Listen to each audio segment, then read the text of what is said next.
The new batch that came out today, I believe it was, of the UFO files, literally has testimony from astronauts from the 1972 Apollo moon missions talking about star bases on the moon. Has it ever been possible to run into someone else that is remote viewing while remote viewing? Yes, and we've done it.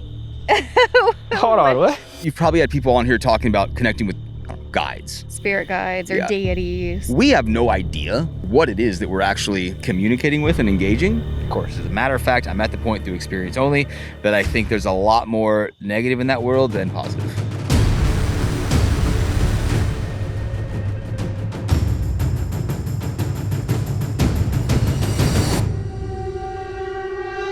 All right, guys, welcome back to another episode of the HORRORble podcast. Tonight we have two guests that have already appeared on this show, and they were so good we decided to bring them back. And I'm going to allow them to introduce themselves once again. How you guys doing? Hello. Oh, thanks for having us back, man. Of course. Yeah. Of course. I am Nicole. I'm Damian.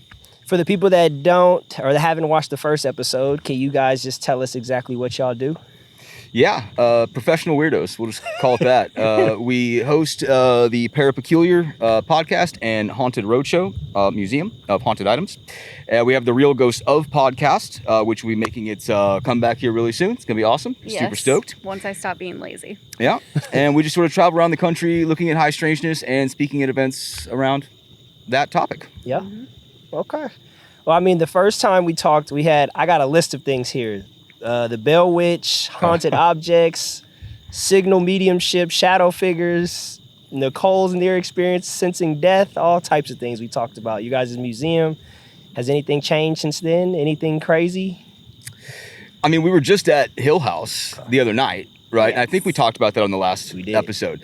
Definitely some crazy stuff happened there. Since we talked to you, we've been to Waverly Hills, Yes. which was absolutely wild. Yes. And shortly after I think we were here, we got a device custom made for us that we used at both Waverly and recently Hill House that has been pretty profound. Yeah, we have some new toys. Yeah. Okay. I got a question because do y'all have a direct contact to Waverly? Yeah. I've been wanting to go to Waverly so bad, Oh. but it was like sold out or something. Oh, dang. You missed it, brother. Yeah, We went, I'm like, you should have come with us. yeah, literally, so that place is so big. Yeah. The time we went before that, a few years back, we had like 100 people. Yeah, it was way That's a lot of way people. too many. Too many. We A said, club. fuck that, Yes, right? it was This too time, many. 10 people total. Yeah. So in that entire building, it's unreal to have only 10 people. It's massive. We all could have been in a different area and never have seen each other because it's so big. But yeah, we'll bring you with next time. Please do. Yes. So what happened at Hill House recently? Oh, What boy. kind of crazy stuff happened? It's hard to quantify. There's so much, right? I mean, we do have the video that we will pull up. There was this weird light anomaly kind of like behind me when I was going up the stairs. We had two disembodied voices. One of them said out very clearly. And when I say disembodied voice, I mean, you're sitting in a room, there's three people in there, and seemingly right next to you, you just hear out. Yeah, it sounds like there's another person there. Yeah. And then I also heard another voice come through that said, Satan. Satan? Yes. And I shit you not, okay? It sounds so cliche and whatever, but it occurred. And it almost sounded like it was coming through like a speaker or an intercom system. You know, it has that kind of like mechanical quality to it. So we heard that. We were sitting there and sounded like a kid banging, running up the stairs. Yeah. That would probably be the creepiest You thing could for feel me. that in the house. I mean, running up the stairs. Yeah, there was a lot of it felt like somebody was walking. At one point I was in the living room myself and I was playing the piano because I was trying to, use frequencies, see if that would generate anything, and they had walked into a different room. I didn't know where they had gone. I thought they went upstairs, but it sounded like somebody walking around behind me, because it's those old wood floors and you feel the vibration. Yeah. You had something thrown at you. I had a bottle thrown at me. A bottle? Forgot about the damn bottle. Yeah. What you mean, a whole bottle? Yeah, Yes. like a full ass, like a beer bottle. We were walking past this little, like, it's an old record player and there's a bottle sitting in it, like not on the edge, not about to teeter off, okay, not in an area where it could have just fallen over. Yeah. And yeah, I walk in the room and it just falls on the floor, like something had knocked it off. And I even was stomping around it and jumped up and down to see if it was, you know, just weird flooring, but it did not move. No, and I don't know what it was, but we were upstairs. It was me and it was our producer Ryan, who's sitting right over there. And we're up there and something hits the ground, like I feel it and then it hits the ground. We're looking everywhere, can't find anything, but some projectile came, hit me, fell off, and then nowhere to be found. So, But you couldn't see the projectile. You just could feel it. correct. But you could also feel it hit the ground and like vibrate. Yes, or? to the point where Nicole was downstairs. I heard it. Yeah, she heard it. It sounded like So you heard it something above you? fell. Yeah. I thought that Ryan had dropped his phone or something, and then I look up and he's like looking around. He's like, "What was that? What was that?" And it was pretty wild, man. Like, what the hell just happened? Yeah. Damn. Okay, so this place is legitimately, there's something there. Yeah, and I mean, like, I think we kind of mentioned this last time, but, you know, we travel the country. We've been to places all over the U.S., you know, some of the most, like, notorious haunts, like Waverly Hills, places like this. Whatever is in Hill House is something else. Like, I have never felt anything like it anywhere else we've ever been. Like, some places have gotten close. Hill House is just different. I don't think I could stay there by myself I've for a done it. night. You did. How'd that go? You had a couple mentee bees along the way, Yes, but I you did. made it Yeah. all night. Yeah, it was wild. They do a lone wolf challenge, but the challenge is you have to be in that house with not a single light on. Yeah. And you just have to live stream the whole time. Dude, that was one of the wildest experiences I've ever had in my life. Your Hold on. shins did not make Like it out alive. you can't have a flashlight? No. What you have is you have a little handheld IR camera. You hold out like this, and Okay. it's just streaming for people. Right. And the people that are watching will tell you, like, go in this room, go in that room. Oh, that's like one of those old TV shows. Yeah, Yeah. pretty much. Those are so cool. But this one, like the old TV shows, like, you know, you're gonna be fine. Like Double Dare, you might get slime on you, Yeah. right? Here, you might get possessed. Yeah, you might have a heart know. attack. You might have a stroke. You might get pushed down the stairs. It's all happened there. by they the make way. y'all sign a waiver? Yes. Oh yeah, the waiver's yeah. insane, 30-page waiver. dude. Yeah. Yeah. It's wild, So what happened when you dude. by yourself? So again, it's one of those things where when we talk about stuff that has happened at this location, it always feels weird to say it because it's so like out there. So imagine seeing a shadow being on four legs crawling at you. Definitely had that happen, you know, getting hissed at. You've got these weird like clicking sounds that almost sound like the Predator that'll sort of happen. It's really wild. At one point, I was hearing Nicole in the house, which was really weird. Yeah.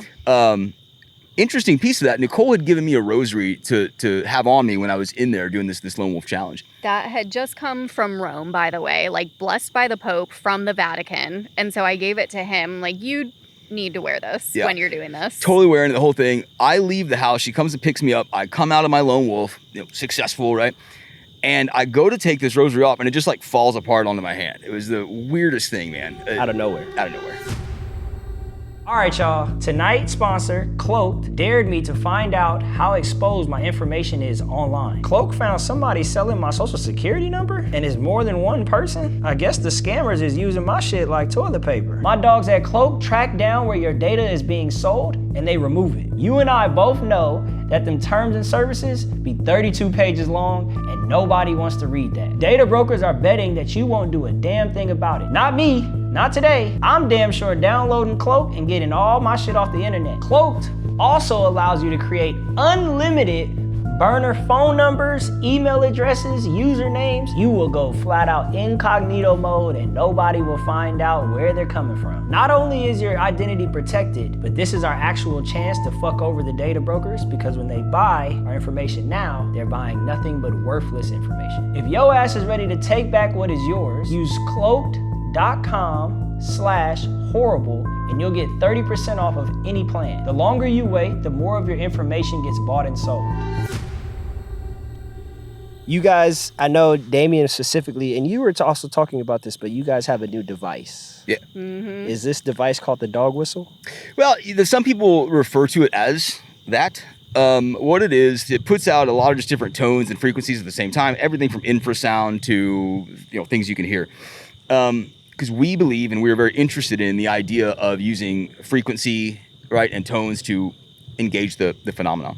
And its first run out was at Waverly Hills, and it caused that place to sing. Yeah, Explain. It was crazy. What you mean? So I put it on, and I'm like an idiot. I'm like walking through Waverly Hills, holding up the speaker, you know, because it's got a little wireless speaker goes with it. And the first thing that happens is everyone starts feeling weird. Well, it made the entire energy of the place just shift. And I don't know if you've ever been in a location like that where it will just change. And it just changed, and it felt bad. It felt like something was not happy. But then it was interesting too, because some of us were physically feeling it. Like Leslie was feeling a lot of like pressure in her ears, almost, you know, like when your ears are popping type deal, you feel pressure in your chest from it. Because the sound is essentially, you know, when you're walking down an old hospital and you think about these long, narrow tunnels or hallways, and the sound is kind of reverberating off everything and enveloping you. Yeah, it gives you physical effects too, but the energy just shifted. But then something really interesting started to happen shortly after I had that thing running a few times. These weird light flashes, and this will be important in a minute when we get to using it at Hill House. But these light flashes, the only way I can describe it would be old flash bulbs on a camera, you know, real bright. Yeah. And they were happening in different parts of the halls in these big abandoned buildings, to the point where people were afraid that there was like a squatter in there with flashlights or something. Yeah, at one point, and this was a point where Damian had walked down the hall and he was at the other end by himself near the OR. And we were all kind of at this other end, and we saw, it was a very defined circular light on the ground. Like it looked like a flashlight, you know, like somebody had a flashlight. And they tell you before going in, hey, just be on the lookout. Sometimes people try to break in, people will come up. So we see this and are all immediately like, oh shit, somebody else is in here. And so Chad he takes off running because he's trying to find like whoever this is, and we're like, hey, who's here? Who's like, is somebody here? Come show yourself. Or, you know, it's not gonna end well for you. And then we're running down the hall to try to find him, because then we're like, well shit, if somebody's in here, like he's down here by himself, maybe he just got knocked out somewhere. So we're running down there to find you. Spoiler alert, there was nobody there. Yeah. It was just one of these light flashes that we were seeing. And it would happen in these different rooms down the halls. And it's interesting because it did not start until after the dog whistle. And then something in the building started to mimic the mimicking the device. So it has a little chirp that'll go off. It's like a whoop type deal. And it happens in intervals. And shortly after we were playing it, all of a sudden you start hearing that being mimicked every which way in the hospital. At one point, right in between Chad and I. And both of us were like, whoa, you know. Yeah. Was it an echo, or was it just happening on its own? No, it would do it at different times. Sometimes it would do it before. Sometimes it would do it seconds after. No, not an echo. That's because I'm typically the like, I don't know about this. And so when it first started happening, to be honest, I was like, it's a bird outside and y'all are getting worked up about nothing, okay? But then as you're listening, you know, I started, because the chirp that happens in the track is at a specific rhythmic interval. And so I'm listening to it, and the chirps, they weren't all happening exactly at the same time. They also weren't happening every single time the chirp was happening in the track. But then the thing that got me too was the direction, because sometimes it was happening, it sounded like it was outside. But then, like Damian mentioned, a few times it happened where it would sound like it was right next to somebody or in between somebody, you know? So it's like things like that. I mean, I guess a bird can move around, but we only saw bats. Well, that's the other thing about it. I mean, is cool as the device is for seemingly engaging the phenomena, it also attracts bats. Yeah. Like in an insane way. Yeah. So Nicole and I are in this room, and this is worse than any, I don't know, demon I've ever encountered. Right? Like bats start just bird dive bombing us, you know? Just we literally had to run out of the room because there were bats flying at our head. What kind of frequency is this? It's all kinds. There's a bunch of infrasound in there too, and I think that's what attracts the vampires. The bats. Yeah. Hopefully. Y'all better be careful. It's called the vampire frequency. You know? I gotta ask, do y'all have it with y'all? We do. Can we see it? Of course we do.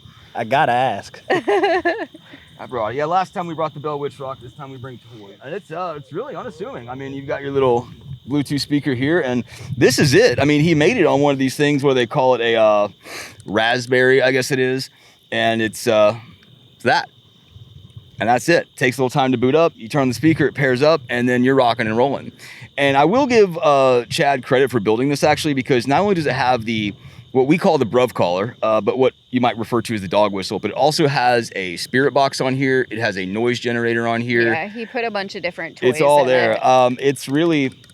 So it's all in one. And once it boots up, if you want at some point, I'll throw it on. You can hear what it sounds like. It's pretty wild. Let's Being turn it out on here, right to be now. honest, it's got to boot up. It takes a little bit. Take your time. It's a prototype. But once it's all booted up and started, I'll turn it on. And I don't know, you might have something show up. Who knows? It better not be a vampire. No, it'd be a plasmoid. We also have garlic in the backpack. Don't worry about it. Just carry garlic around.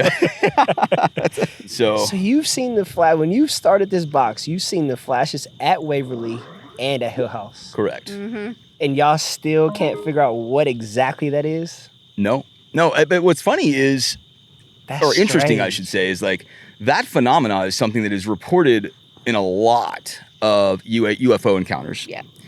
And we are of the opinion that a lot of what's happening at haunted locations is very similar, if not like almost directly the same. Like All of this stuff is related, like We'll talk about cryptids, that, yeah. paranormal, UFO, fae, and like a lot of UFO, UAP stories and encounters, like it's so fae-like. Like anybody who knows about fae lore and stuff like that, like yeah, all of it. There's so much crossover. That's why we're so big on like we want all of these people to sit down at the table together, because they don't often. But there's so much crossover between the paranormal world and the cryptid world and folklore, and I'm like, dude, I think we're all talking about the same thing here. Can we just like sit down and compare notes? it's like the amount of Bigfoot sightings where people say that a ball of light's there and then boom, there's this Sasquatch thing. Yeah. We kind of feel that cryptids are even in the same boat. I got a whole section about cryptids. Oh yeah, I just kind of want to pick y'all brain on it, but first, how about it? Yeah. let me hear this thing. It's going to be simple and unassuming, and it's funny because you're going to hear it and you're going to be like, what? But again, it's...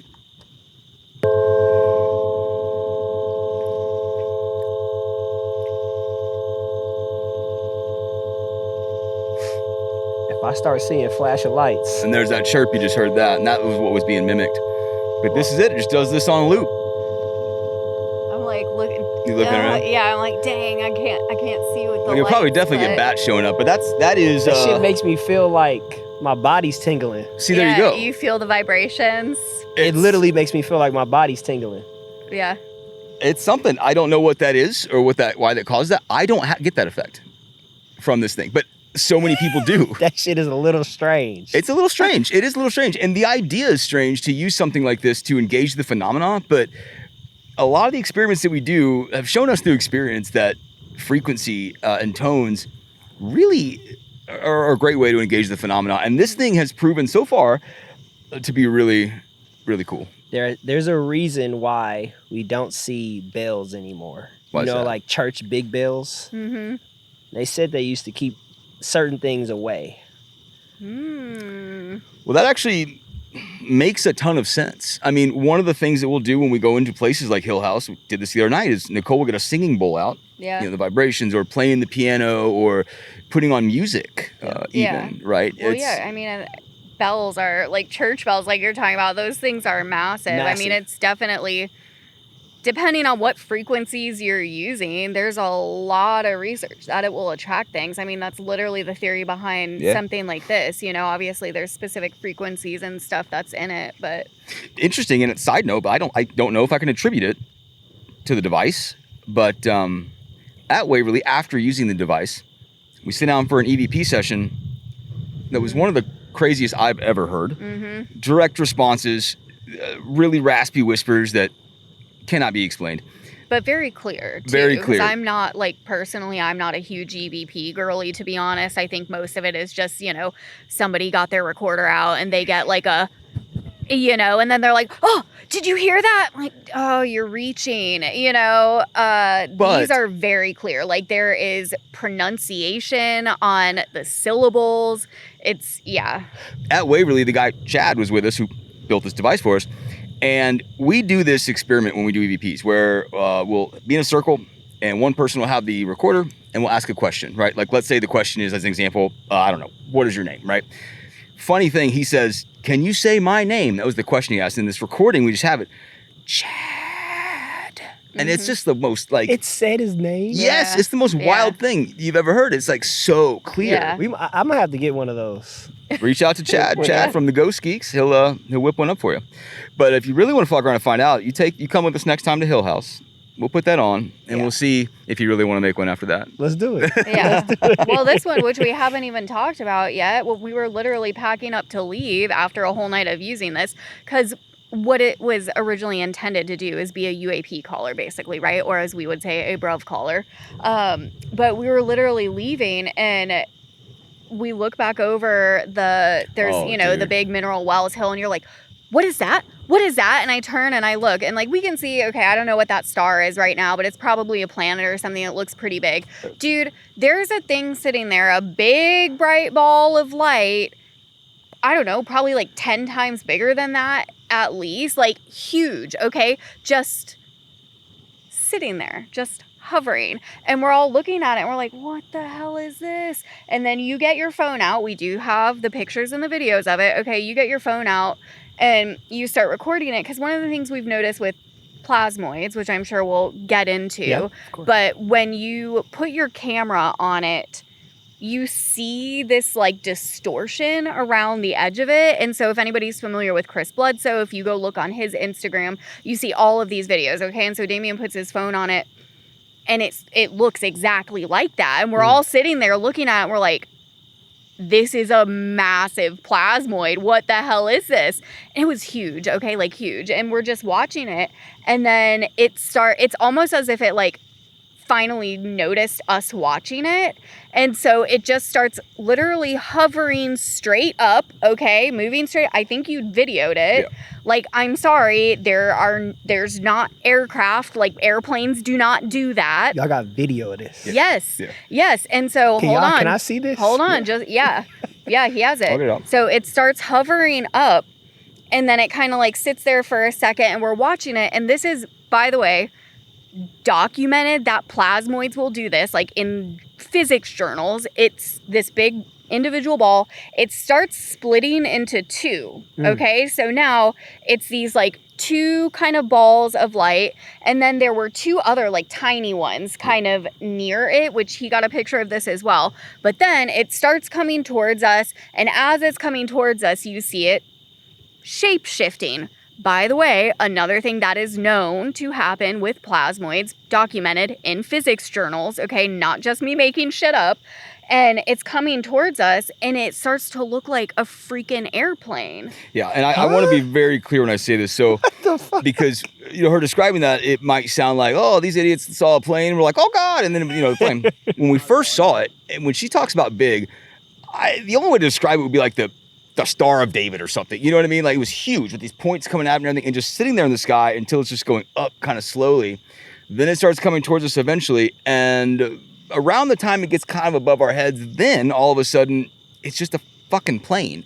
And that was weird to me. And then, of course, we referenced the Journal of Modern Physics has a whole 90-page document you can find online if you just Google Journal of Modern Physics plasmoids research. Yeah, it's like plasmoids, UAP, whatever. Yeah. And it talks about how these things shapeshift, not just into craft. Like, literally, these things have gone through the walls of the ISS, the International Space Station, and the astronauts have seen them.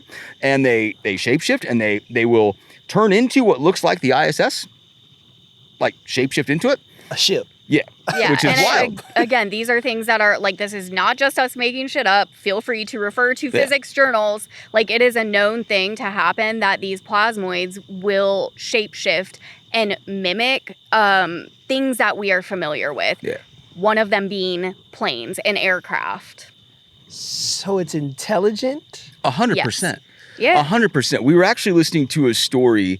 There was a woman in Texas who, her dog had been barking outside for like 5-10 minutes or something. Well, she finally goes out there, and above her dog is just this big ball of light. This is a video? No, it's like a document. We were listening to a documented story. Yeah.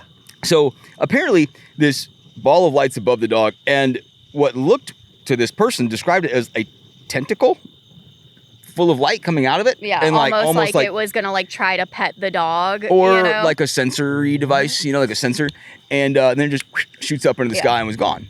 Now the plasmoid thing is interesting because we know that they're up there. We know that astronauts have experiences with them. We know that during thunderstorms they will quite literally go towards the lightning, like they're attracted to it, and they will go down in the ocean. This has all been seen. What's scary about them, and this could actually account for like a lot of these missing planes we hear about, is these things, if they explode, which they do, next to something like a plane, it doesn't just obliterate that plane to a bunch of dust. No, it brings it to the atomic level. Yeah, it literally vaporizes it. And so that's kind of been one of the theories recently, that all of these like missing planes, like Amelia Earhart, things of this nature, that potentially all of that was caused by some sort of plasmoid. Accidentally, maybe. If it's coming down like to the ocean, if it hits you, you're done. Yeah. You know? Kind of like if you stand too close to a plane engine and then, you know, well, you're going to get sucked up into it and be chopped liver, but... So these things are turning into physical objects that human beings would be familiar with. Yeah. Correct. To the point where there's astronauts that have said that they are things that look like 100-foot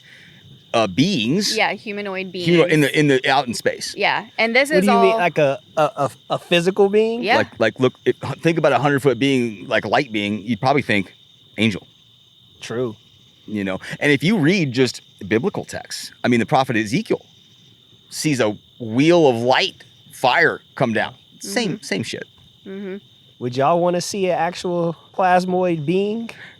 I mean, I think we did when we were at Hill House. I'm almost certain we saw it there, but because we believe that this plasmoid phenomenon has a lot to do with the phenomena in general, I'm pretty sure we've seen them around the house in body form. Yeah, I think we've probably been interacting with it for quite some time, because the weird thing about plasmoids too is when you go down the rabbit hole, they are able to change form, meaning like they can go from looking like a solid object to being invisible. So things like walking through walls, which is very paranormal activity, right? Oh, I saw a ghost. It walked through the bedroom door and then it was walking across the living room, right?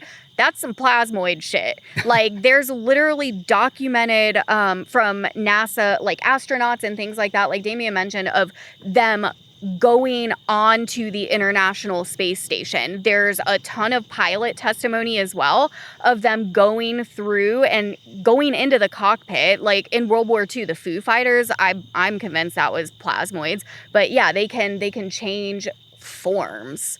They can even make themselves appear like solid reflective surface. So all of these like metallic spheres that we've heard about, I think that's plasmoids too. Well, voices as well. I mean, in the Journal of Modern Physics, 90 to 100 page article that you can look at there, it talks about phenomena like it seemingly being like a woman humming or like growls and things like that. Banging on walls, knocking on walls, walking through walls. It even talks about how they could even potentially be mimicking what people might perceive as cryptids. I was just about to ask this. Yeah, because that they can be going like, since it's essentially basically this like a structured ball of plasma and electromagnetic energy. So if you have a plasma going through woods or something, it can be magnetically picking up like brush and debris and all of this stuff. And then eventually you see it and it kind of looks like maybe some sort of humanoid figure that looks very large and has lots of hair on it,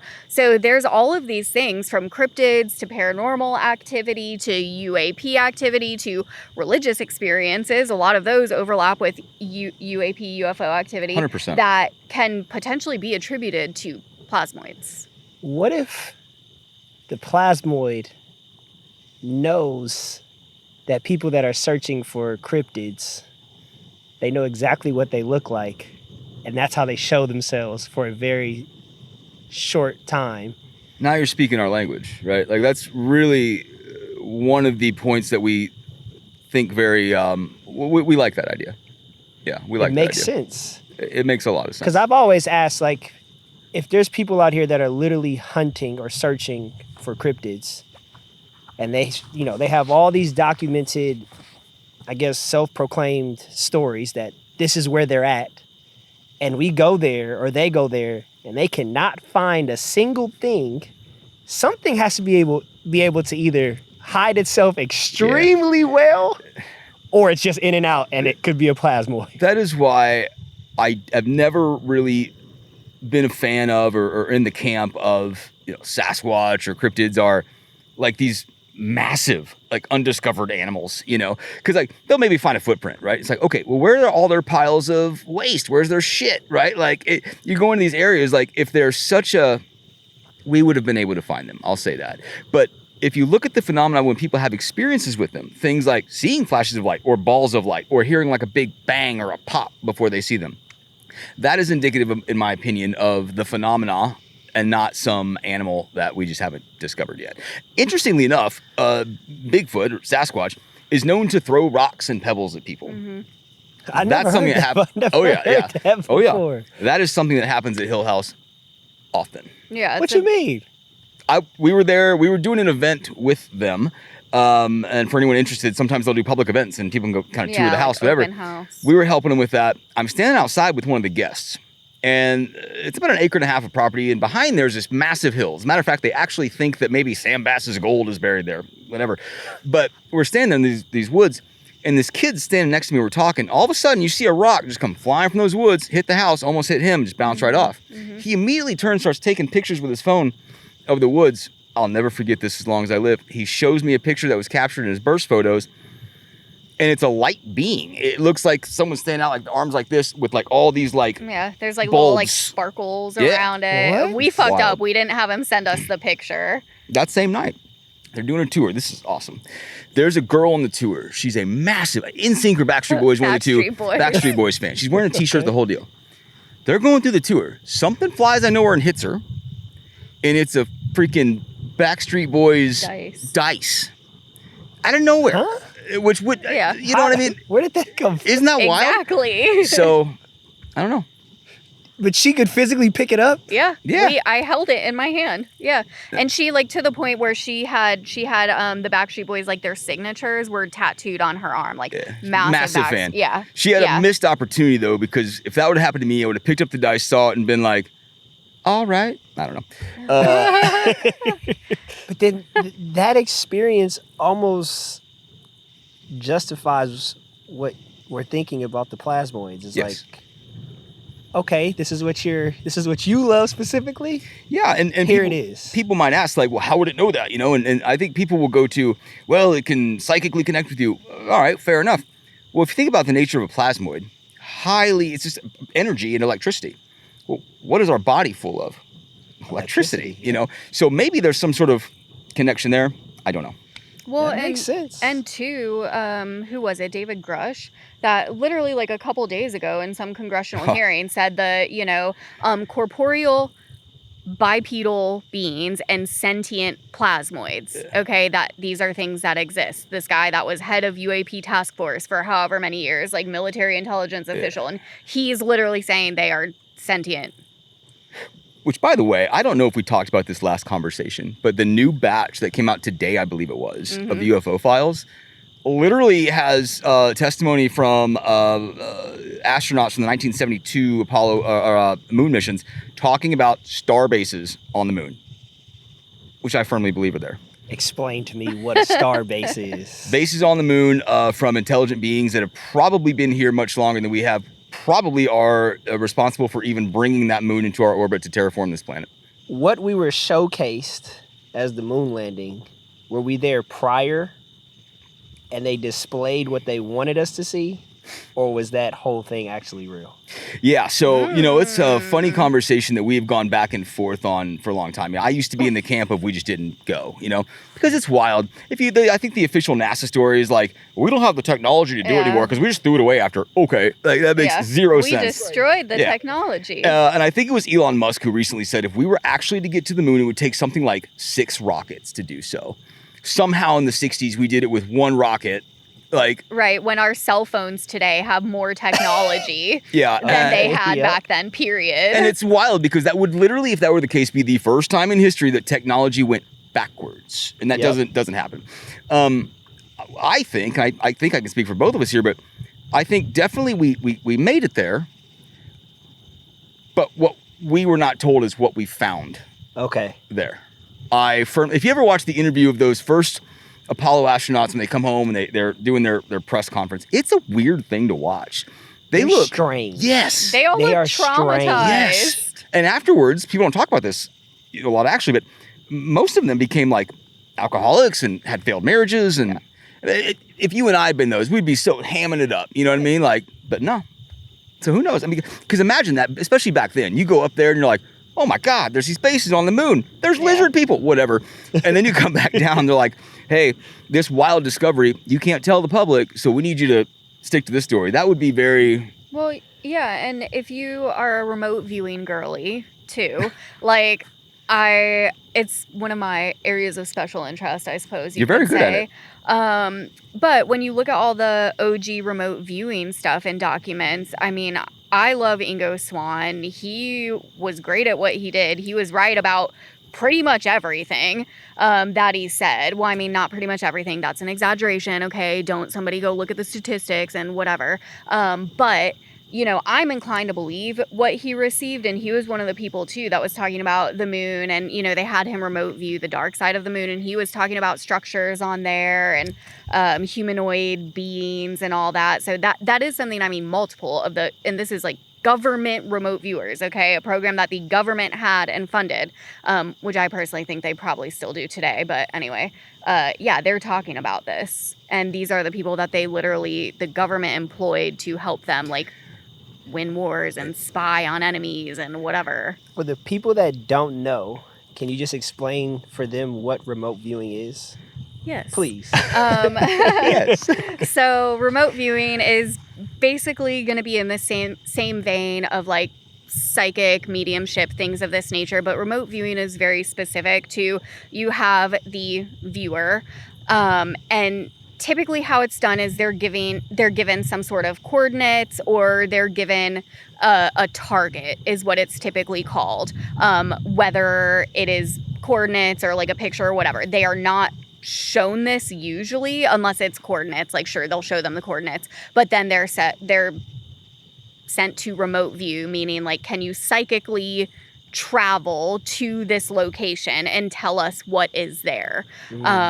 So it's a very like specialized form of psychicness, I guess. But so for the government to fund something like this, they have to seek out the best of the best people to accurately do this.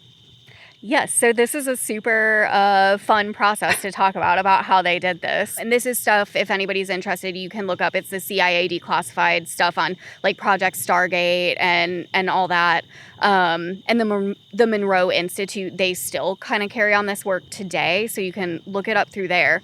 But when they were selecting people, they essentially would just kind of bring people in blind and throw people in the room and, you know, do these tests and kind of see who might be proficient at it.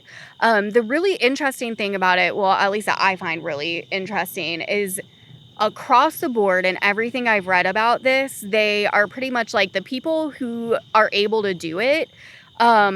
It seems to be just some sort of natural skill. And even though there are all of these like training protocols and remote viewing programs and institutes and whatever, according to everything I've read, they do like literally nothing. Like pretty much if you are good at it, you're good at it. And if you're not, you're not. And it doesn't matter what trainings or protocols or whatever you do, none of it, at least in all of their research and studies, ever made a difference in it.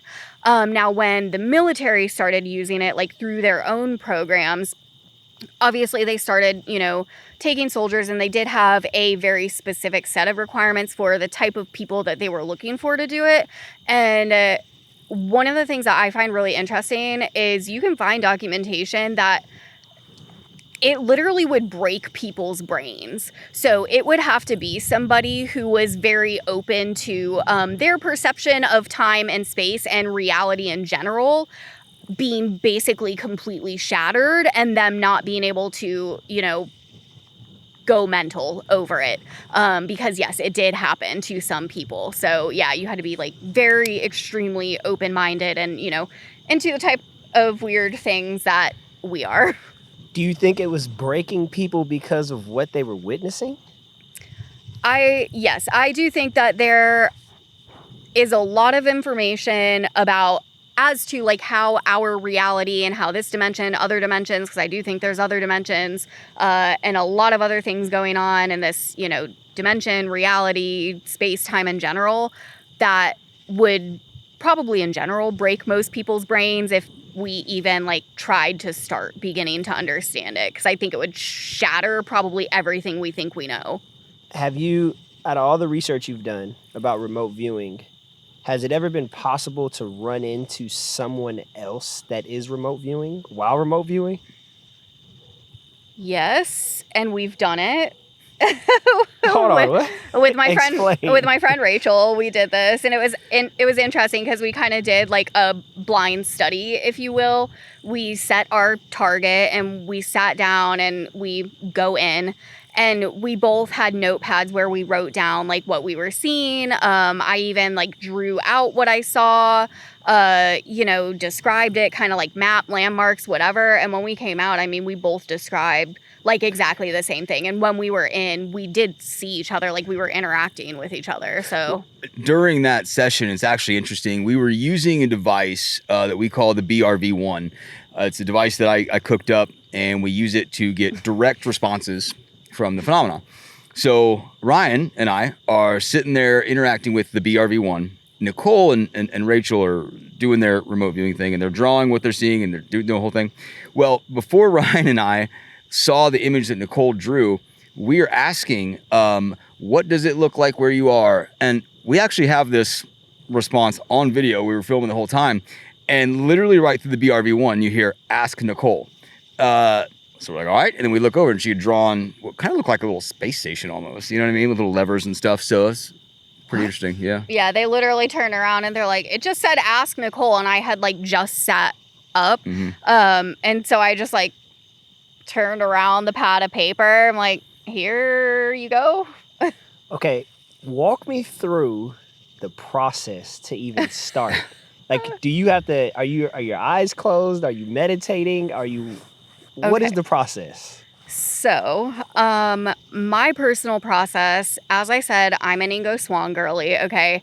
And if you look up what he used to do, he literally would get out one of his little cigars, he would sit down, all he would say is whatever the coordinates were, he was like, point me facing the direction of wherever this is, and he would just sit down and be like, I see this, you know, just kind of like raw dog doing it.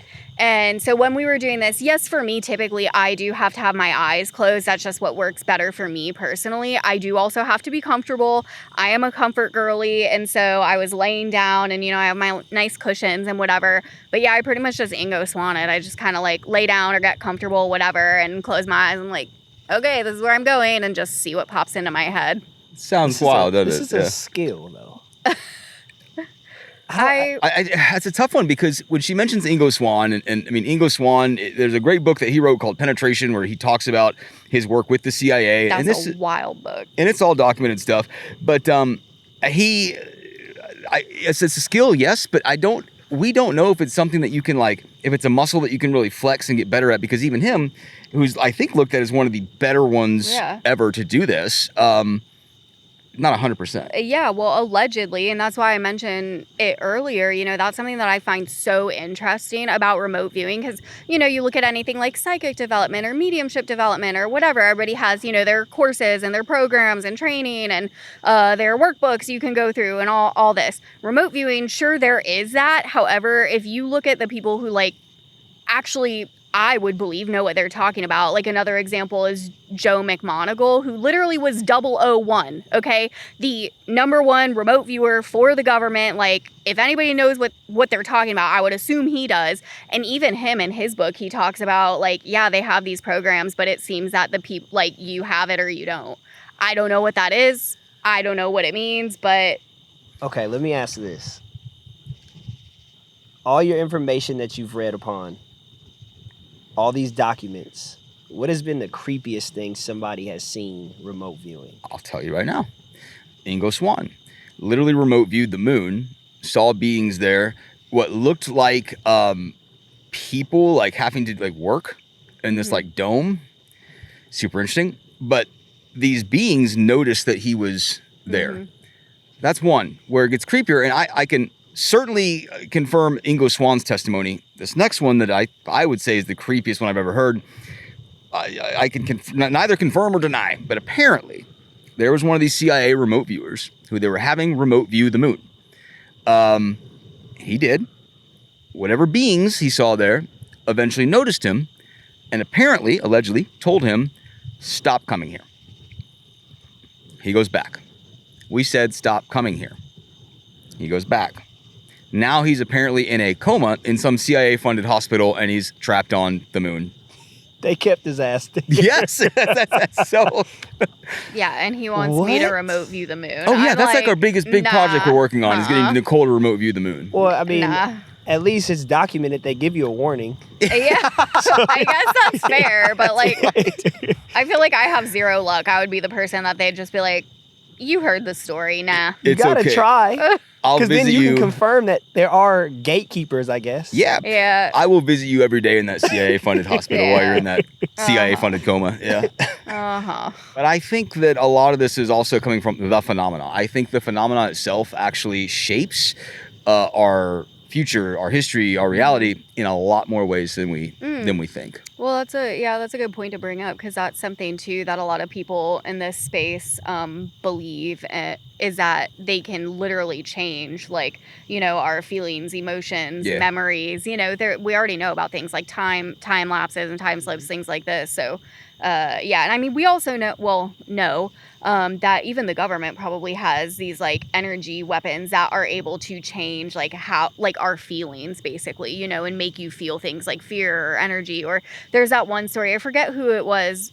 Oh, maybe it was Ingo Swan too, about walking through the was it the Space Center in Florida? Oh, no. You're talking about Tyler from the Diana Pasulka book. Oh, that, yeah. And he was like, okay, but they were at the Space Center and they were like, okay, when you walk past this tower, make sure you're singing a song in your head on repeat so they can't read your thoughts. You know, it's like, okay, wait, what do they have that can read our thoughts? Hold on. You mean like while remote viewing? No.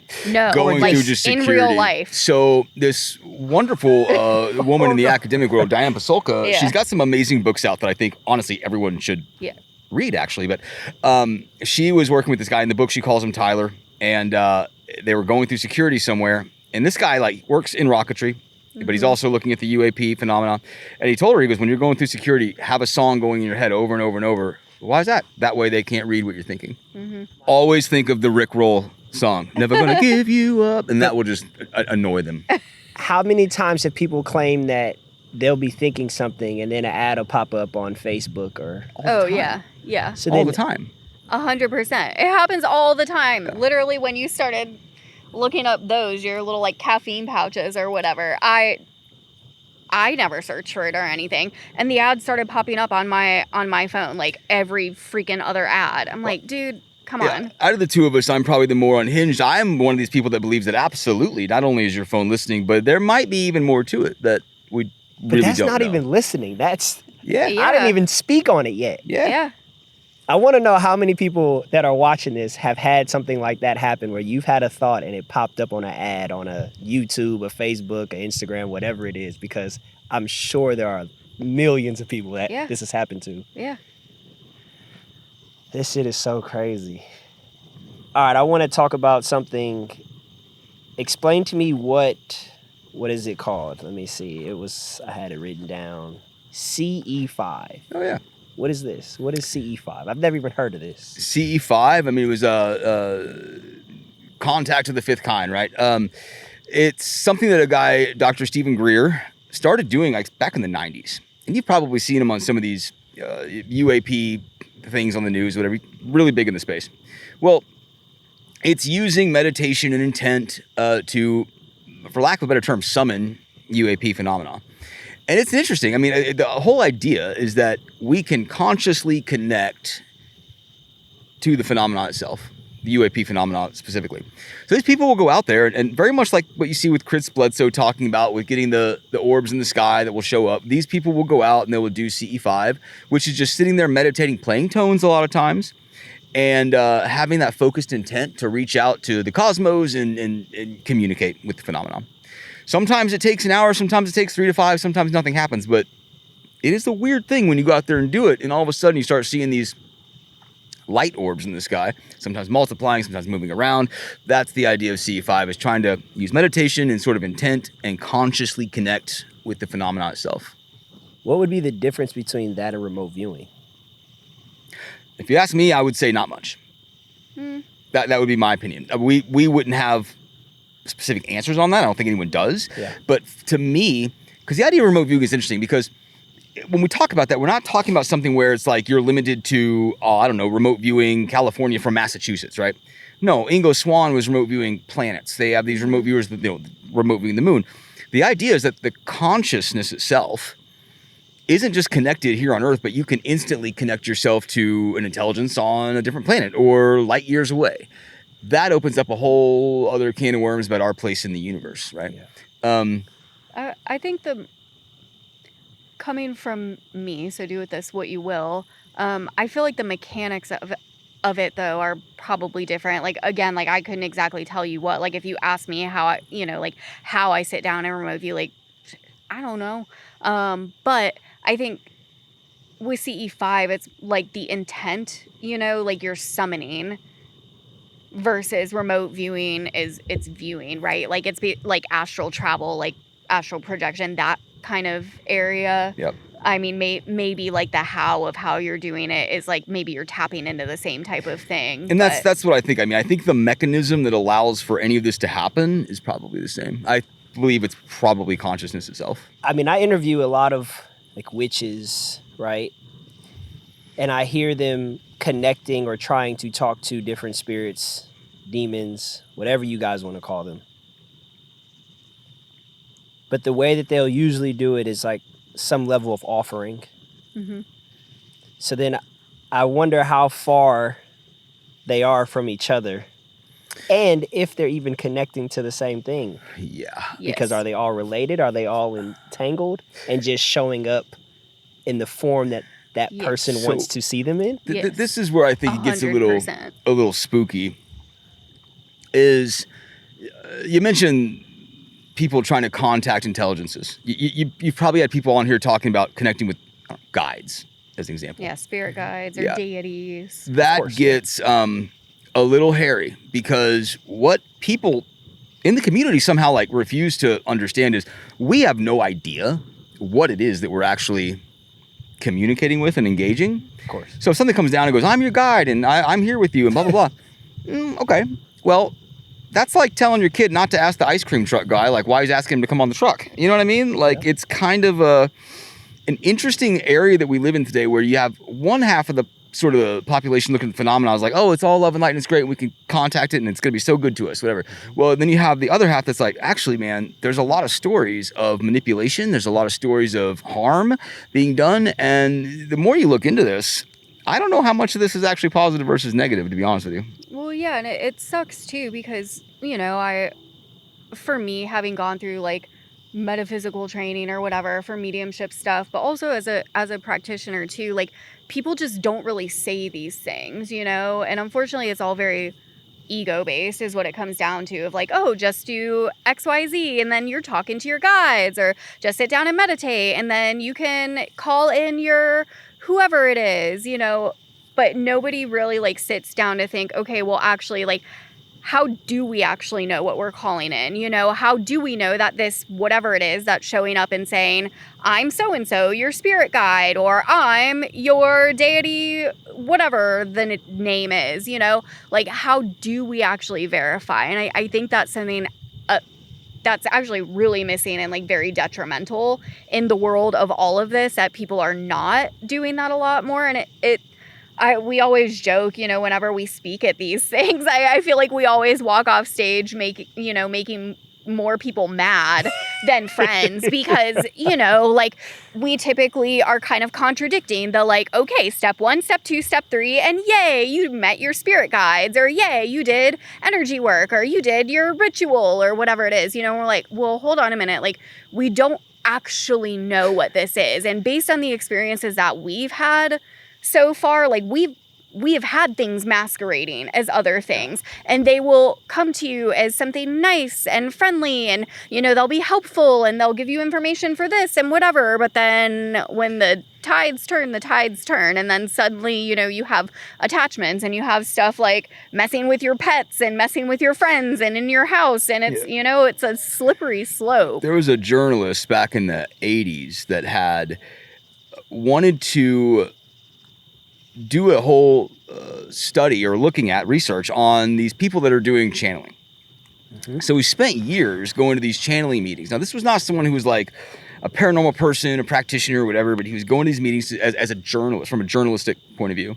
Anyways, he's going to these sessions, guides are coming through, the channelers and everything else, and interesting stuff starts happening. They start talking to this journalist guy, and he's talking to what is supposedly his guide. Well, after a long time of doing that, he decides to start trying to verify different things that this guide would tell him. A lot of it was just spot on true. Now, again, this is back in the 80s when there was no way for like the channelers to like look on Google or something. Yep. So he gets on a plane, he goes over to Europe to sort of start verifying a lot of these things. In his research, he found out that whatever was coming through this channeler had told him some very obvious lies. So he was just confused, comes back to the States, attends another session, and when that entity comes through the channeler, he asks, why are you lying to me about things? Why are you wrong about things? Instantly, the demeanor of the entity coming through just changed for the negative. It got to the point where this guy was telling his publishers, he was trying to write a book about it. He's like, these things are after me. They won't leave me alone. He had a weird condition happen with this thing in his belly button that became out of nowhere infected. He was in the hospital, almost died. Long story short, these things kept messing with him, and he threw himself off a cliff. And this was like over the span of like years and years and years and years and years, so this was extended. And it's documented in this wonderful book that I think anyone that looks at the phenomena, whether it's ghosts or UFOs or whatever it is that you're looking at, it's a book called The Siren Call of Hungry Ghosts. It's readily available, but it's something that no one ever talks about, those kinds of stories. Those are important. So then I gotta ask, I guess the thin line of possession or an entity of some sort, whatever it may be, has the power to inflict damage or pain within somebody over a period of time and cause them to off themselves. Most people watching this may say demon, but is it a demon, or is it just something with negative intent that's like, I don't like the fact that you're questioning me? Well, we have to define negative intent, right? So if I'm out in the jungle, and a tiger comes and he eats me, well, the tiger doesn't have negative intent. The tiger is just being a tiger. Hungry. Right? He's or gonna kill eat me, instinct, whatever. Yeah, I think we mistakenly humanize everything to a point where you see it with pet owners, right? Oh, my dog is this way, or he has these feelings, or this. Oh, really? Prove that, But like, I think we humanize these things too much. I think whatever the phenomena is, whatever the intelligence is, we can't expect that it has the same morals, the same thought process, the same philosophies as us. It might be something more akin to the tiger in the woods. That makes sense. Yeah. See, I mean, I guess I'm guilty of giving things a conscience similar to us. Yeah, well, we all do it. We're programmed to do it, and I think we do that to help us identify the tiger in the jungle. But the tiger in the jungle isn't personifying us, right? So, like, the phenomenon seems to humanize itself in ways that we can understand and perceive, maybe ways that are attractive to us to give it the attention that it wants. That makes sense. Just like how things will show in a different way to different people based on what they're expecting or what they're looking for, I want to jump back in because this question was kind of eating me up, and the plasmoids thing. Yeah. We talked about how when you guys were seeing that ball of light, it came over you, it turned into a plane. Yeah. Then you had said that planes were disappearing, right? Has there ever been an instance or documentation of someone disappearing because of a plasmoid? Well, I mean, look at the national parks. You know, Okay, there are see? so many people that go missing in these. But also, I mean, bringing it to like, look at the missing scientists. You know, there are quite a few of them that they literally disappeared without a trace. You know, and especially if they're doing stuff that's related to this, like the energy testing and all that, or creating other forms of energy and propulsion and things of that nature. Like, yeah, of course that might be attracting something else, you know? So I don't know, but you gotta be careful with the plasmoid thing though, because, and there's videos of this you can look up, the fucking federal government now is working on a defense technology that is a plasmoid that will fly around and talk to you. And the videos of it are, well, you've probably seen this, right? Like the little plasmoid flying around, it's like, stay away from this area. It's like, okay, at what point now do we know what is the plasmoid? What is the fucking government? Is it all the government? Is this all a big psyop? I don't know. We got a movie coming out, and it'll probably already be out by the time this episode releases, but it's called Disclosure Day, which is very... It's too on the nose. The timing of it is just marvelous. Yeah, marvelous. That's a good word for it. Yeah.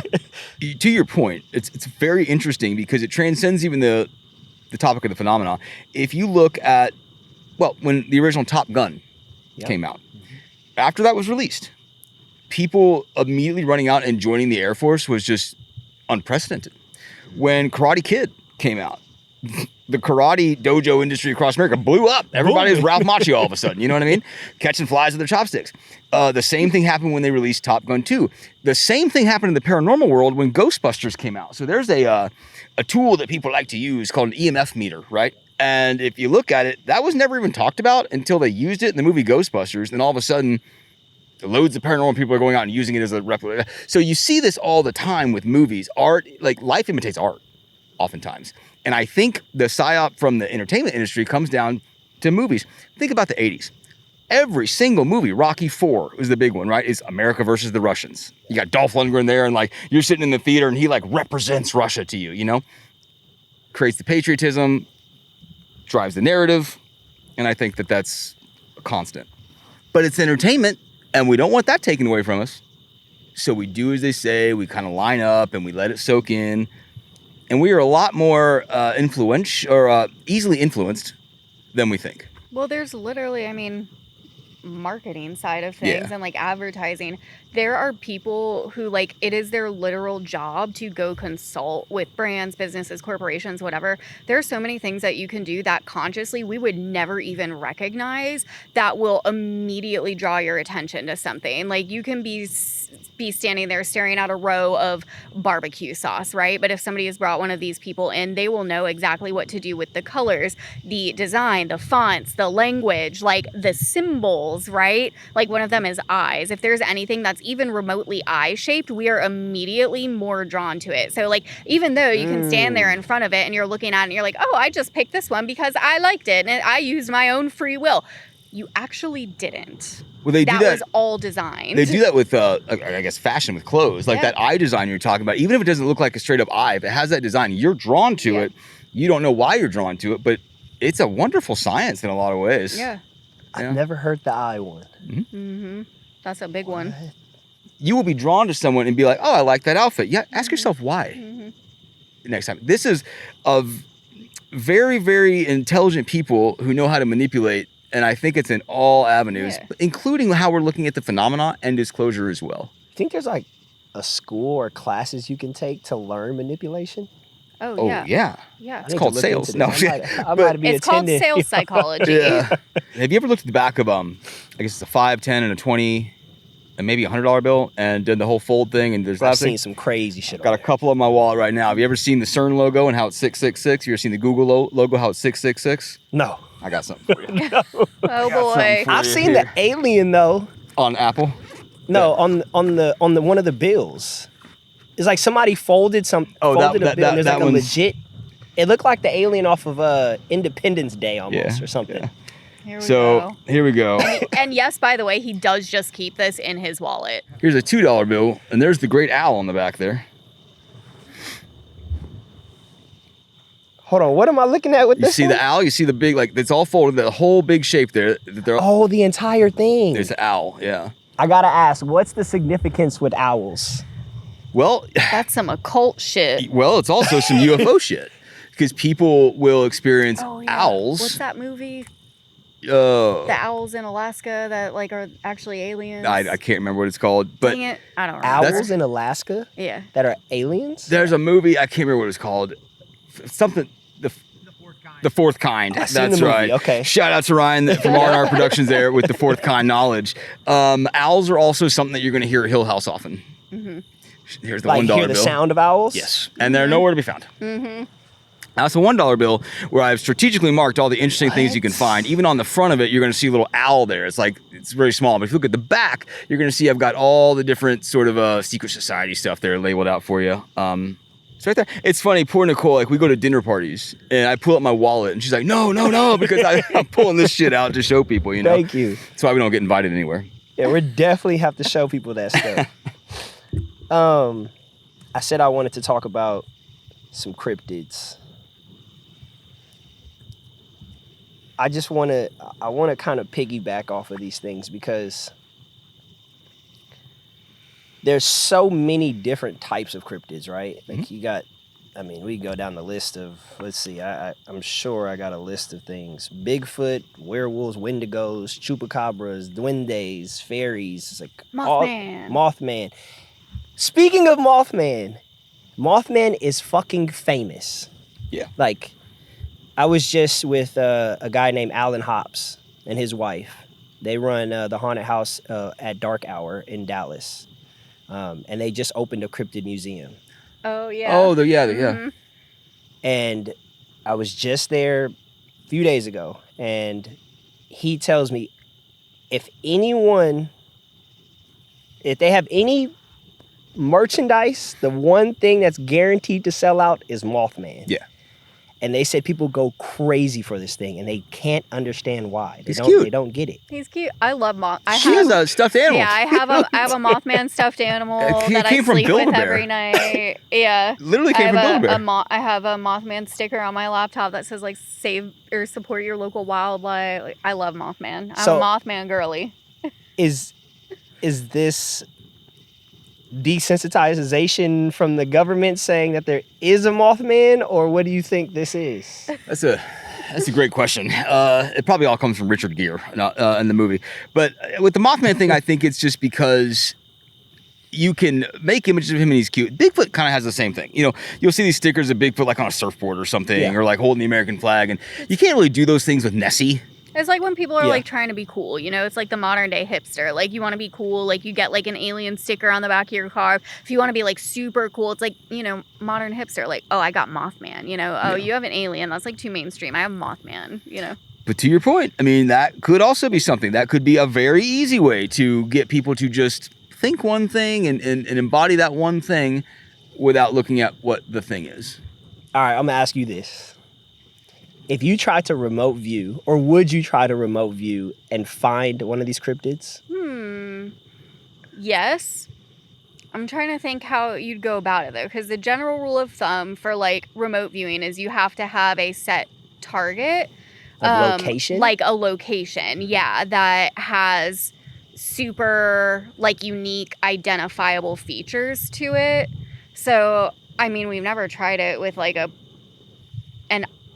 or like a living thing or We're whatever. We're going to try it now. Well, actually, hold on. No, because some of the original remote viewing testing that they did, when they would do it, they would literally have like one of the employees or whatever. They'd be like, okay, you're going to follow this person. They would get in their car and drive somewhere or whatever, and they would have to remote view that. So I guess it can be done. So yeah, let's remote view Mothman. Yeah, I think the way that you do that is with remote viewing, the idea is that you can remote view the past, the present, maybe even the future. So if you were to find a sighting. Hold on. Yeah. Say that again. Yes. Apparently you can remote view the past, present, and or future. There's people that have been apparently remote viewing things from thousands of years ago. Apparently there's been remote viewers that have seen when Mars was full of life. These are allegedly things. But if you were to take that idea and run with it and you said, okay, so-and-so had a Mothman sighting on X date at X place. Great. So get that location, those coordinates, that day, that time, get all that information, feed it to the remote viewer, let them do their thing, and just maybe, you see it. And maybe, just maybe, if you do see it, that cryptid in that time and place sees you Oh, we got to get that information for Point Pleasant. There it when is. all the Mothman stuff was happening. That is shit. literally like what you Might have just cracked done. something. Yeah, what you just done. Let's do it. Poor Nicole, like we're gonna get home. It's gonna hit 4 a.m. I'm gonna be like, okay, and then it's literally like that's gonna be the thing that we do. Well, the cool thing is too about that is like It's a great fucking idea.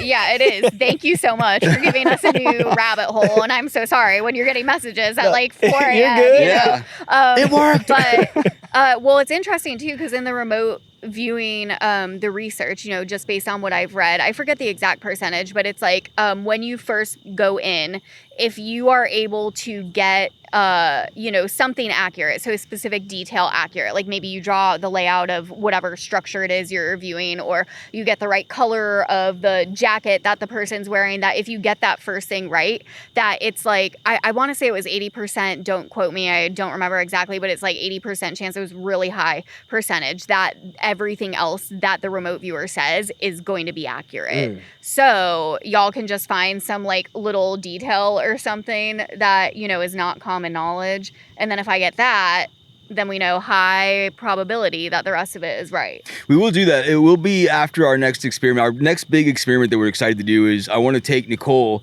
to Dealey Plaza in Dallas. I'm going to walk around there, the Grassy Knoll and all these places. She knows nothing about the JFK assassination. That's like sort of my realm.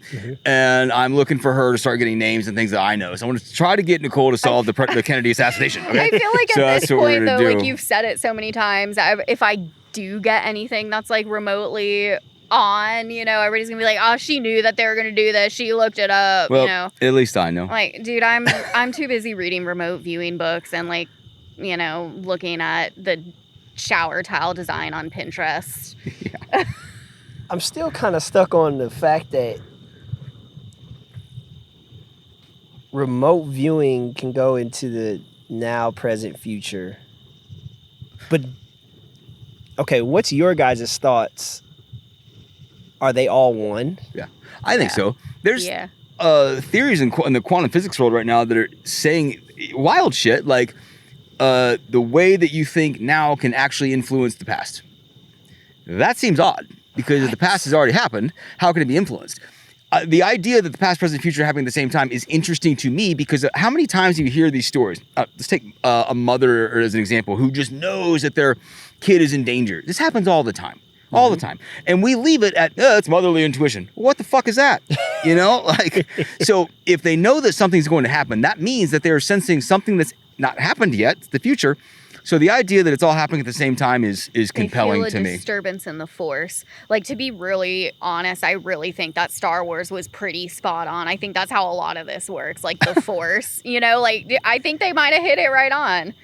Maybe. I mean, even in the Marvel movies, they make it very clear that there are other dimensions and realms. Well, what's funny, if you put that in a Marvel movie, it's so easy to then shit all over the idea that can happen. Well, it's interesting too, because on that note, and you know, I'm gonna get on my bullshit real quick about bullshit. the Throne of Glass series. So any of my other Sarah J.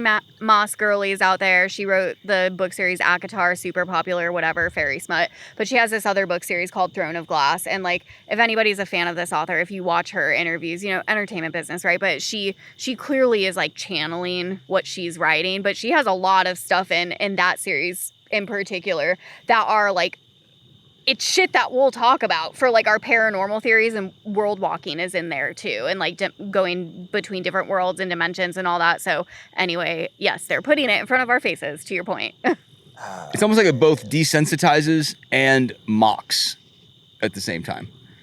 And that's when you get into psyop territory. That'll twist someone's mind up, you know what I mean? So when someone like us comes around, we're like, oh, we're gonna remote view the moon. It's like, oh, is Bumblebee there? So it's, yeah. I'm gonna say this too about Transformers. People truly overlooked what Transformers is. People thought it was just cars transforming, and it was so cool, and they were shooting each other, blowing shit up.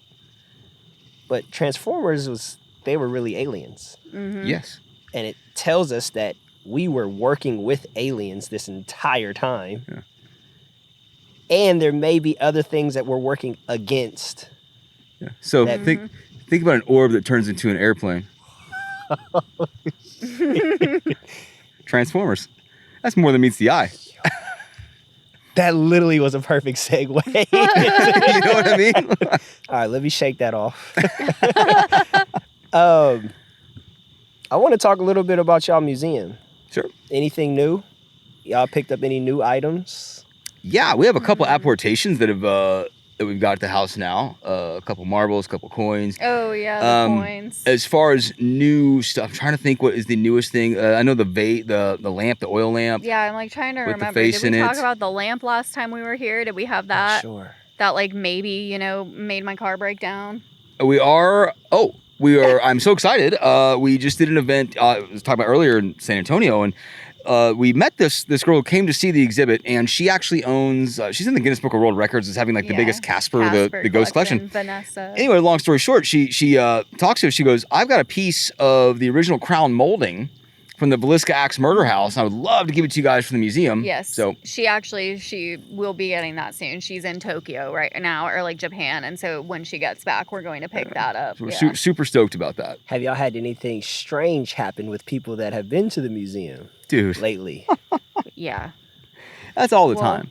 Well, we had so when we were in San Antonio recently, so we're headlining Psychic and Spirit Fest down there. Happens there every year, run by Curious Twins. They're wonderful. Shout out to them. Yes, and we did bring down the entire collection actually, and we were inside. It was at Victoria's Black Swan Inn haunted location, and we're inside of it with the entire collection. It was really interesting because people were coming throughout the entire day in these groups, you know, to come see the museum. Then they leave. The next group would come in, and over the course of the day, it was really interesting because there were a lot of corresponding experiences. Like for me personally, those are my favorite types of events to do because then it's like very condensed research, you know, of seeing everybody having these corresponding experiences. And so one of them actually was where we had the chair. We bring this little like pop-up tent. It's contained so that way if, you know, people we consent. If they don't want to see it, they don't have to. But it's in this tent in this back corner. And throughout the entire day, we had people coming in and they're like, I don't know what's back there, but those curtains keep moving. Or like, oh, I just saw it looked like somebody was looking through those curtains and then it closed. And Somebody looking through the curtains? Yeah. And just like seeing, I mean, we all saw the curtains move at various points. So that was really interesting. For me, the most interesting thing that happened there, because as Nicole said, we had the museum, because we take it out as the Haunted Roadshow. But what we do when we do this is we will bring some of our devices that we like to use, and I will just turn them on and explain what they are, and I will let people experiment with them. So we had an item with us there that we call Steve. He's a little experiment of ours. He's a little doll made out of human bones and all these different things.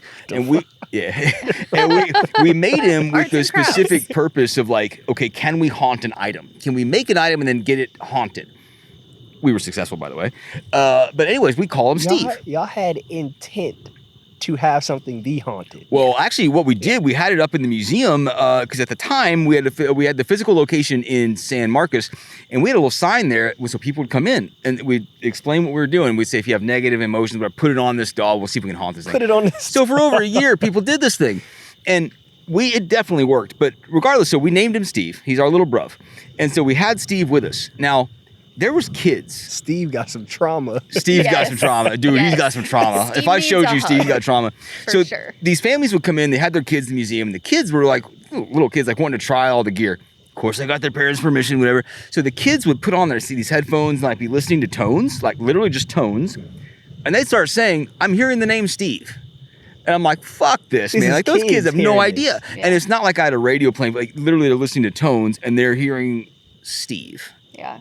And that happened a lot throughout the day. There was also a lot with the mirror, our haunted mirror. We had that in another little pop-up tent. We have a little scrying room where, you know, if you're brave enough, you can go in there, stand in front of the mirror. I remember the mirror, Scry. Yeah. And there was I think the biggest thing that I heard throughout the day was people staring into it and seeing their face where they weren't smiling or anything, but it would look like they were smiling. Like their face would literally change and just be smiling back at them. The movie Smile? Yeah, pretty much. That's kind of creepy. So, yeah.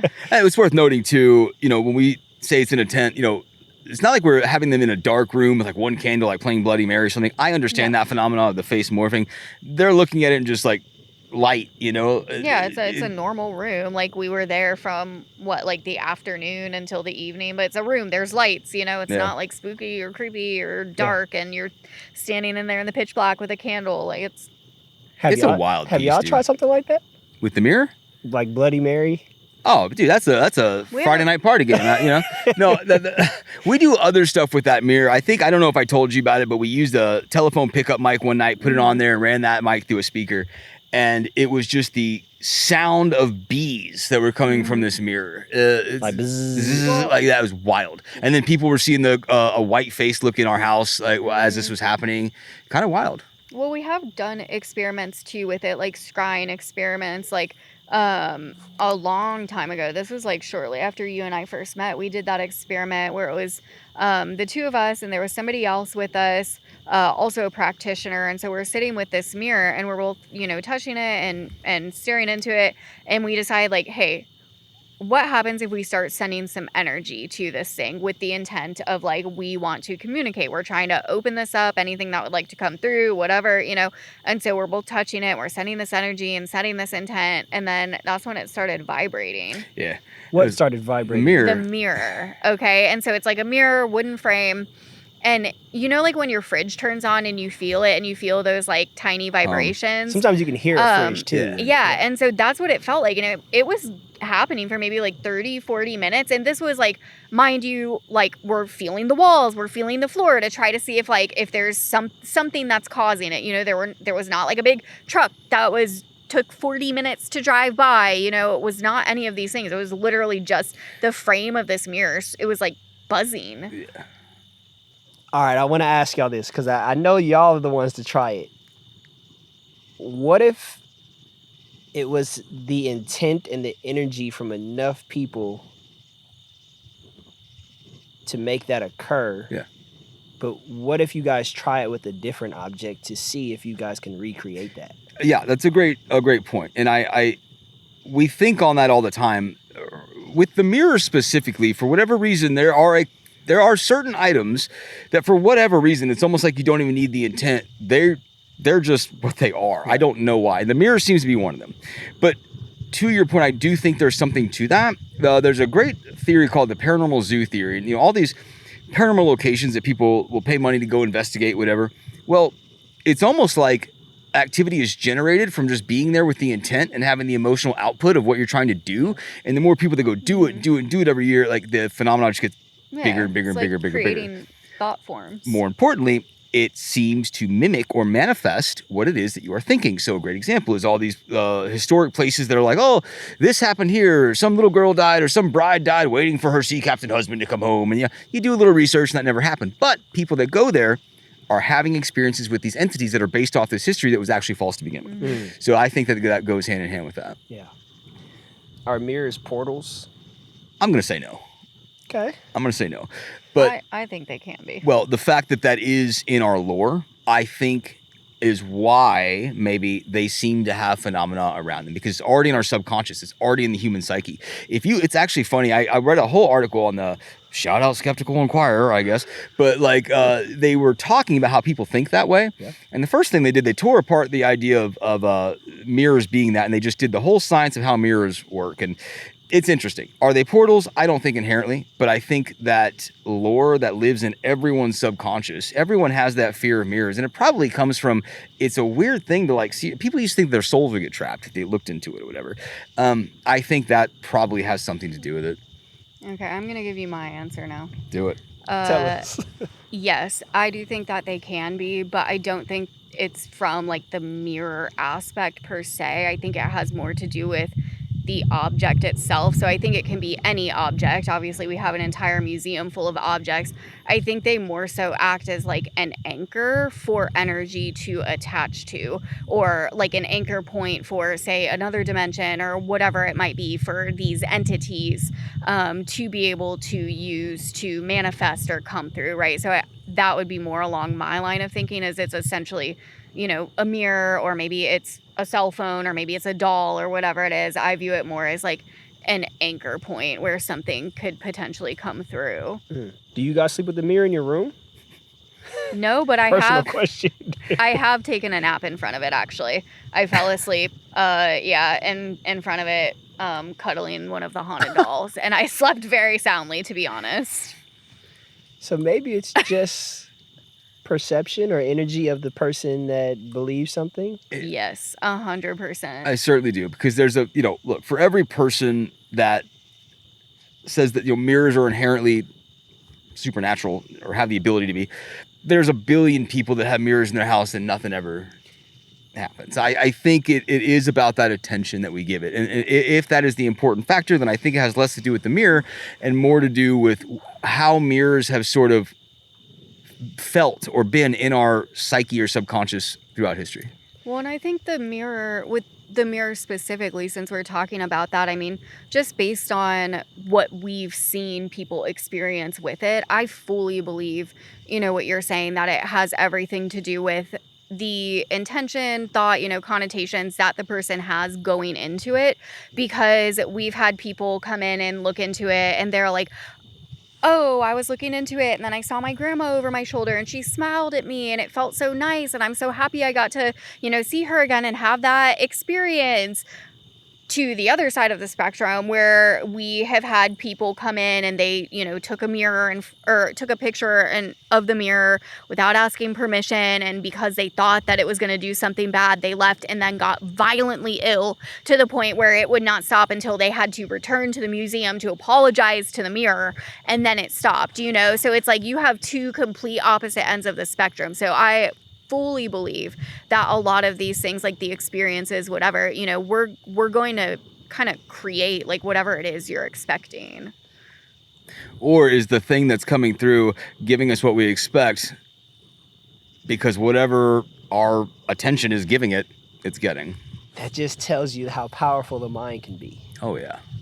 And I want to ask people about this that are watching, how many of y'all do not sleep in front of mirrors? Because I just want to know, because I think there are a lot of people out there really genuinely believe that the mirror would cause them some level of harm or allow something to come through or cross over. Yeah, 100%. I think it's a big superstition. Mirrors are going to be the same things as Ouija boards, in my opinion. We have a ton of them, right? We are collectors of Ouija boards as well. Well, it's funny when you meet people and they will be around Ouija boards, you've got two different camps of people. One, like, culturally believe that they are bad or they are gateways to demonic activity. And for them, they will have very negative, bad experiences when they are engaging something like a Ouija board. Well, on the other side, such as a very dear friend of ours, Brandon Hodge, who has the best Ouija board collection, quite literally, in the world. Look him up. Shout out to Brandon. Yeah, he's been on, hasn't Yes. he? Amazing dude. We love him to death. So intelligent when it comes to Ouija boards and all that stuff. He'll tell you at his house, which is probably the best Ouija board museum ever, right? That you can't go to. He's not had experiences. So it's not the same. One camp thinks they're evil, they're demonic, they're going to let something through. The other camp is like, I'm around, I don't have any problems. Honestly, out of all the haunted items that we have and all the Ouija boards that we have, everything from early 1900s on, those would be the things that we've never had anything negative with. Yeah. Now, we will throw seance parties all the time. We'll use them. We love them. Yeah. But it's funny, the same thing with Ouija boards. Some people will tell you, if you don't close the Ouija board when it's done, like, oh, it's an open gateway. Yeah, great. Okay, Parker Brothers made a gateway for you. Awesome. Yeah, but it's like by that logic, literally any tool that we're using is opening portals and opening gateways. So your K2 meter, tarot cards, a pendulum, dowsing rods, spirit boxes, like literally any of these. So you start to see that it's not the device itself, whether it's a Ouija board or a mirror or whatever, that's opening what you might call a portal, even though I kind of loathe that word, but I think it has more to do with us. Yeah. And there's something interesting there. We have the ability to open these things. We have the ability to call things from the sky and connect with them and psychically or remote view. Yeah. It's us, not the mirrors. Sleep in front of mirrors, people. Sleep in front of mirrors. So when I first met you guys, all the way up until that, my entire life, I had never touched a Ouija board. Really? Never. But recently, on my trip to Dallas, I went to Goatsman Bridge. You fucked around and found out? I did a Ouija board there. It's my first time ever. I don't think it's bad. I don't think my intent was, I'm about to have fun, see what happens, have a good time, laugh about it. And the one thing that kept happening, I don't know why, but it kept going from 5, 4, 3, 2, 1, 1, 2, 3, 4, 5. Cool. And it kept doing it. It just kept going back and forth. No matter what I asked it, it would do the same thing over and over again. And that's where I left it at. And I was just like, all right, enough Ouija board for me, and just leave it at that. But I didn't feel concerned, worried. It was like, oh, this is cool, but don't know what this means. And you have to wonder, if you had felt concerned or worried, if those responses would have been something different that would have been concerning or worrisome. Yeah. You know, to get you in that space and to give it that energy that whatever it is needs. Yep. All right, I got to ask y'all this. What, out of all the information y'all have done, the places y'all been, the shit y'all seen, what would actually scare y'all now? Hill House. What would actually scare us now? That's probably it. Because honestly, just give you some context. We will have these, we call them dinner parties, like where we have people over with these weird experiments, right? Kind of like at the end of Eyes Wide Shut. I'm kidding. But like literally people will see what they call mantis beings or greys, like in and around our house. We have loads of activity. Say that one more time. Yeah. We have had people see, Ryan here is one of them, see mantis beings, what they call greys, a pale face thing that looks into the window. Like Wendigo, yeah. The things that we've told you about, certain locations that we've been to and investigated. So what will scare us, I don't know that it's an actual thing happening. It's more of a feeling and a vibe. As an example, that place that we told you about, Hill House, yes, every time we go, you feel actual fear. And we don't feel that in like most places we go. Well, I mean, I will say, like, you know, just because we do these things doesn't mean we don't feel fear. Like, I definitely do sometimes, you know, like after this last time we went, I tried testing it. I was like, let's see if I can go upstairs by myself, you know, with all the lights off, whatever. I was like, no, hell no. Hill House scares me. I don't think I could stay there all night by myself, but I'm trying to get her to do a lone wolf, by the way. Yeah, because with nobody the camera? Yeah, I'm like, honestly, I will fall down the stairs. Like, that's what I'm more scared of. Like, for sure, I will fall down the stairs. Yeah. But we'll blame it on the ghost. But anyway, I think what would actually, like, really scare me now, like, probably some UFO shit. Like, if I were to come outside and there's, like, I'm seeing, like, ships flying around and, like, they're firing missiles or, like, something that, like, yes, I would probably pee myself.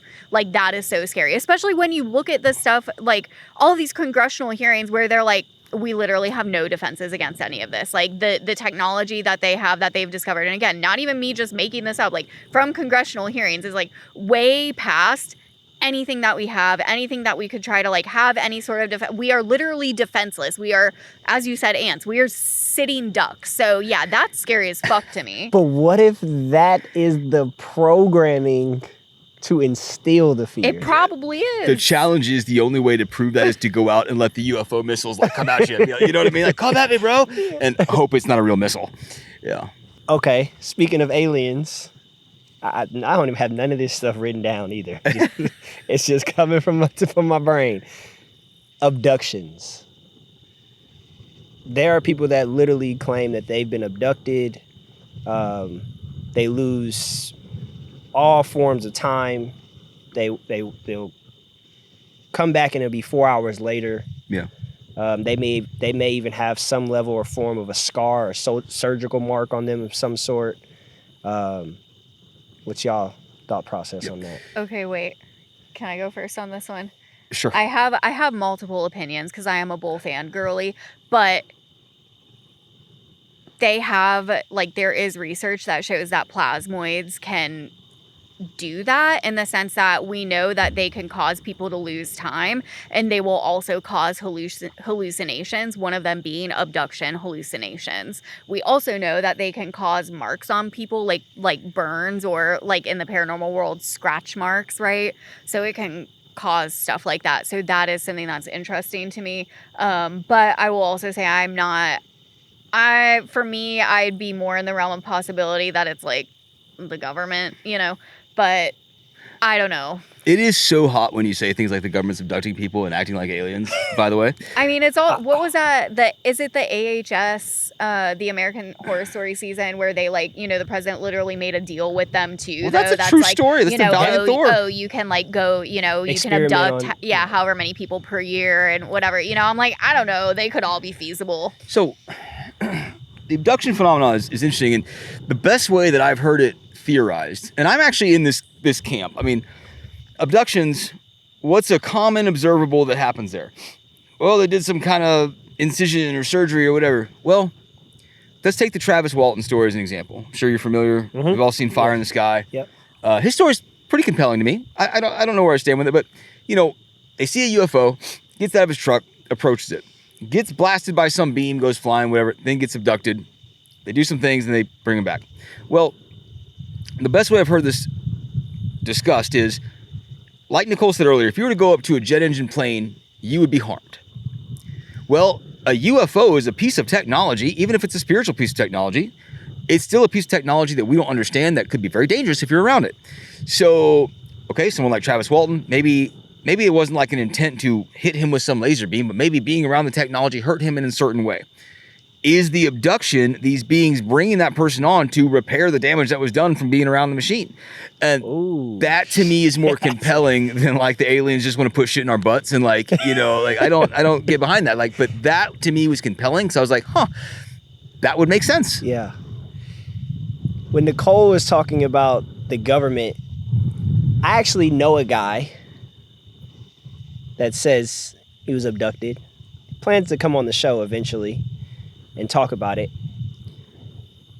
But it seems to be a reoccurrence every time I look into abductions where they've went through some level of experience, they've lost time, but when they've got back to wherever their house was or wherever they were, there were always some level of like black trucks outside their house. Yeah. I think the good question to piggyback off of that would be, is it possible that these, and when we say the government, those black cars would probably be either some weird 3-letter agency or what we would call like a shadow government or something. Maybe it's possible that, like the phones, you think something, you see it, maybe it's possible that they just know when these things happen and they're just checking in to see and monitoring you after the fact. So that could be. We are actually trying to currently generate a Men in Black experience. So what do you mean? Any Men in Black listening? Yeah, I mean, we're doing come experiments to see if we can do something that causes those black cars to show up. I've decided, honestly, I just want to start walking around the house wearing a black suit. So that way, if a Man in Black ever knocks on the door, like I'm just going to try to gaslight him and be like, no, I'm the Man in Black. I would just ask him, like, how do you want to apply for this job? To be a Man in Black? Yeah, like, how do you fill out you know what I mean? Yeah. There's a big ass spider web above y'all head. I don't know where it came from. Come on, man. Well, you want to scare me? Like, don't demons and aliens, whatever else, but fucking spiders. Can't do bugs. If there's bugs in the house, I have to kill them. Look, okay. If there is a UFO invasion and the ships land and those fucking doors open and I see 8 legs like coming out, no, I'm out. Like, I've seen Starship Troopers, by the way, and like that to me, I'm like, I don't want to do this. 8-legged freaks. Oh my god, it's a classic great movie. Classic movie. Classic. Love that one. I mean, we're pretty much almost done, but I'm going to ask these couple questions. What belief do you hold that you would have laughed at 10 years ago? I mean, probably literally Everything that we just talked came about. out of my mouth. Yeah. I mean, on the extreme side, 10 years ago, I was an atheist. So everything I'm talking to you about now, the ghosts and goblins and beings living on the moon enslaving humans, well, I was probably that 10 years ago. But I think, yeah, demons and ghosts and nefarious invisible intelligences, I would have laughed at for sure. I mean, I'm like trying to put myself, I'm like, that would have been, 2016? I mean, I definitely like, I've been a weirdo since I was a kid. I definitely always was interested in the paranormal, but it was I hadn't really like gone down the rabbit hole at that point. You know what I'm saying? So it was mostly accepting things for face value, right? Watching the TV shows and being like, oh, wow, somebody's dead so-and-so is standing in the corner there waving hi at them, I did think that, you know, UFOs were a thing too, just because I think it's kind of silly to think we're the only living beings in the universe. But yeah, it was just very surface level at this point. So I feel like the level that we've gone to now and the like level of thinking and just, I mean, by most people's standards, probably weird as fuck. I mean, we've both been told on multiple occasions, like, you know, there's probably something wrong with us. And now that all of these documents are coming out, it's like, no, I have to say that is the best time to be alive, okay? Because I started as a conspiracy theorist, and then you just get stranger and stranger. But everything that's coming out, from the Epstein bullshit to disclosure, people like us have been right forever. So it's a great time to be a conspiracy theorist. It's a great time to be a weirdo. Let me ask you this. What question, I don't even want to say the word desperate, but I'm going to just ask it anyways. What question are you desperate to answer before you pass away? Like, what's something you would want the answer to?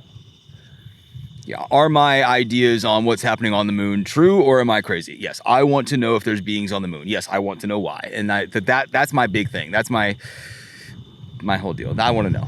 She got a remote view.